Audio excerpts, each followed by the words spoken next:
ભાવનગર શહેરમાં એક ગંભીર આગની ઘટનાને કારણે ચકચાર મચી છે, જ્યાં હોસ્પિટલ જેવી સંવેદનશીલ જગ્યા પર લાગેલી આગે દર્દીઓ અને તેમના સગાઓમાં ભયનો માહોલ ઊભો કર્યો છે. સવાલ એ છે કે જ્યાં સારવાર માટે લોકો પહોંચે છે, ત્યાં જ સુરક્ષા કેટલી મજબૂત છે. આગની ઘટના બાદ ફાયર વિભાગની ટીમ તાત્કાલિક ઘટના સ્થળે પહોંચી ગઈ હતી. અને શું છે હાલની સ્થિતિ, આવો વિગતે વાત કરીએ આ અહેવાલમાં. નમસ્કાર, હું છું ચિરાગ વર્ષાબેન. આપ જોઈ રહ્યા છો સ્વમાન.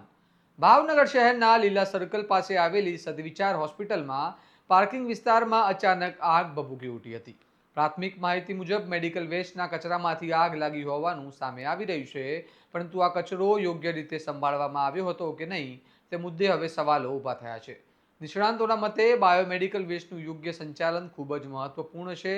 તેમાં સોર્સ પર સેગ્રીગેશન, કલર કોડેડ કન્ટેનરનો ઉપયોગ, સ્ટાફની તાલીમ અને યોગ્ય સ્ટોરેજનો સમાવેશ થાય છે. જો આ પ્રક્રિયામાં કોઈ પણ તબક્કે ખામી હોય તો આગ જેવી ઘટનાઓ બની શકે છે. આગ લાગતા જ હોસ્પિટલમાં ધુમાડાના ગોટે ગોટા ફેલાઈ ગયા હતા અને અંદર સારવાર લઈ રહેલા દર્દીઓ તેમજ તેમના પરિવારજનોમાં અફરાતફરીનો માહોલ સર્જાયો હતો. કેટલાક દર્દીઓને તાત્કાલિક ખસેડવાની જરૂર પડી હતી અને ઘટનાની જાણ થતાં જ ફાયર વિભાગની ટીમ તરત જ સ્થળ પર દોડી આવી હતી અને ઝડપથી રેસ્ક્યુ ઓપરેશન હાથ ધર્યું હતું, જેમાં અંદાજે 50થી વધુ દર્દીઓને સુરક્ષિત રીતે હોસ્પિટલમાંથી બહાર કાઢવામાં આવ્યા છે. આ કામગીરી દરમિયાન ફાયર ટીમે ઝડપી નિર્ણય લઈને મોટી દુર્ઘટના ટાળી હોવાનું કહેવાઈ રહ્યું છે.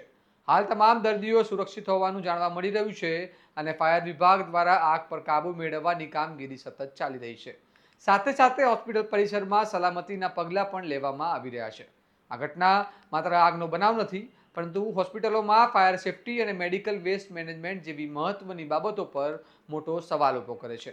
કારણ કે જો યોગ્ય કાળજી લેવામાં ન આવે તો આવી ઘટના ગંભીર સ્વરૂપ ધારણ કરી શકે છે.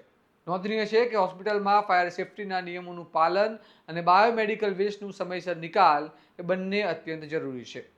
ટ્રેડ સ્ટાફ અને યોગ્ય ઇન્ફ્રાસ્ટ્રક્ચર આવી ઘટનાઓને અટકાવી શકે છે. હવે જોવાનું રહ્યું કે આગ લાગવાનું ચોક્કસ કારણ શું સામે આવે છે અને આ મામલે હોસ્પિટલ તંત્ર સામે કોઈ જવાબદારી નક્કી થાય છે કે નહીં. ભાવનગરની આ ઘટના ફરી એકવાર સુરક્ષા વ્યવસ્થાની ખામી તરફ આંગળી ઉઠાવી રહી છે. આ મામલે તમારું માનવું શું છે? અમને કમેન્ટમાં જણાવો.